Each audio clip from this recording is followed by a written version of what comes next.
And the third highest allocation of my investment is MP2. So MP2 is a very good hedge to volatile asset classes like the stocks and the mutual funds. And in MP2 also, we have a good amount of dividend which is being paid out to us, to me, every year.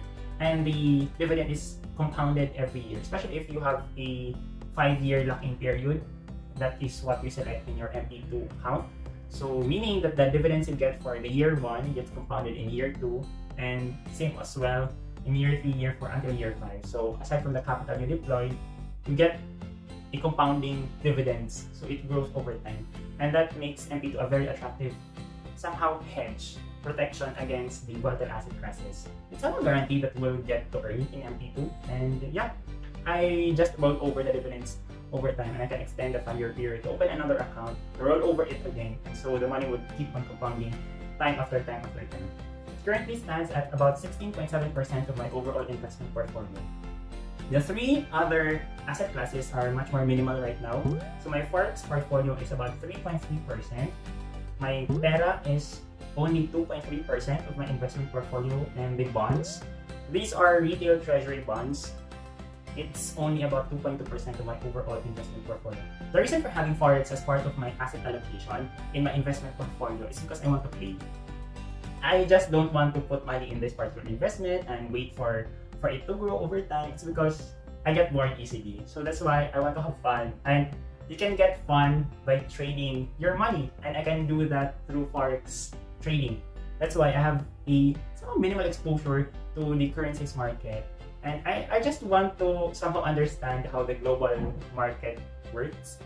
So whenever you are invested in the forex market, you need to understand how well the US market is going on, what is the central bank policy rates of the Swiss National Bank, meaning if I want to get exposure to the Swiss franc, I need to understand the trade balance of the European economy, the British economy. Yeah, it's quite exciting to get somehow glimpse of ideas about the different economies in the world. That's why I have a very minimal exposure to the forex market as a play. And it's a bit risky and tricky. That's why it's just a minimal portion of my investment portfolio. It's something that it's the money that I want to let go in case I completely lose it, because it takes a while for you to learn the game of the forex market. It's not the major allocation of my investment portfolio, and I think it's just a good thing then that we have a play fund. The other asset class, PERA, or the Personal Equity Retirement Account, is a voluntary retirement fund aside from the SSS or the GSIS. And I put certain amounts of money in that account so that I can have somehow an investment fund that I can use when I reach the age of 55 years old.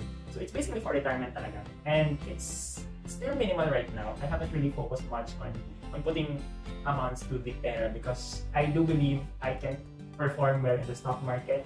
And so I somehow focus on building my stock portfolio instead of putting much amount in the PERA. But eventually I would realign this one.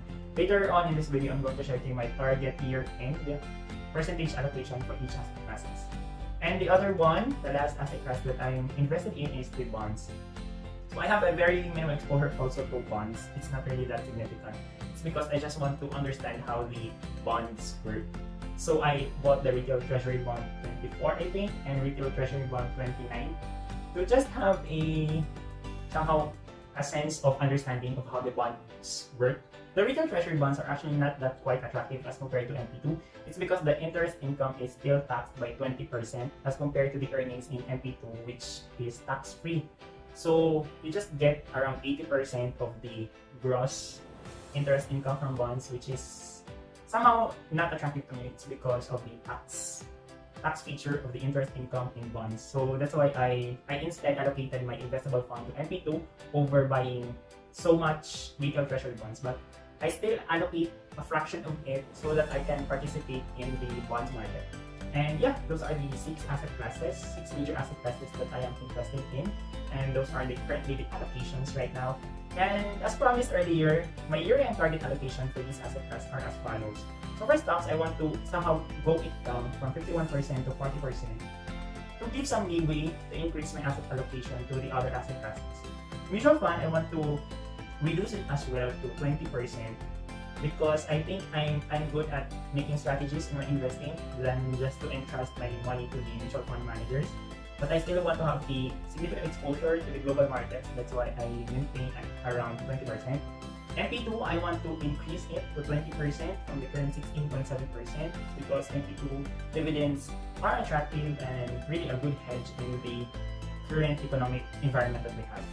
Forex, I want to somehow increase it to 5%, not really to put additional investment capital, but maybe to become more profitable. So I need to increase my win rate in that asset class. For PERA, I want to increase it to 10%. So I need to really deploy much more capital to that fund so that I can somehow times 4 it by year end. And for bonds, I want to increase it to 5%.